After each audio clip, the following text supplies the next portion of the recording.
સોમનાથમાં કાર્તિકી પૂર્ણિમા મેળાની પૂર્ણાહુતિ થઈ છે। 5 દિવસમાં 11 લાખથી વધુ શ્રદ્ધાળુઓએ આ મેળામાં ભાગ લીધો હતો। અંતિમ દિવસે જમ્મુ કાશ્મીરના ઉપરાજ્યપાલ પણ હાજર રહ્યા।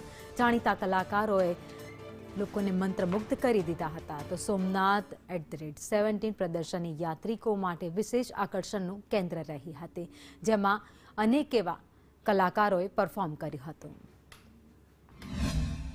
एक भातीगढ़ संस्कृतिનું એક આછેરી જે પ્રતિકૃતિ છે દેખાય તો છે, પણ સાથે સાથે એની અંદર માનવ મહેરામણ જે છે એની અંદર એક આધ્યાત્મિક અનુભૂતિ પણ ખૂબ સરસ રીતે થઈ રહી છે।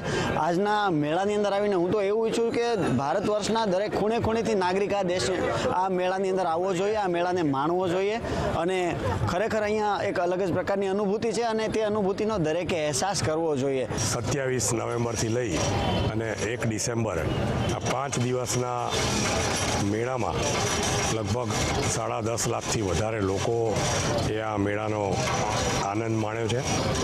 ખાસ કરીને સાંસ્કૃતિક કાર્યક્રમમાં પણ 5 દિવસ જમાવટ થઈ છે અને લોકોએ ખૂબ જ આનંદ અને ઉત્સાહપૂર્વક આ મેળાનો લાભ લીધો છે।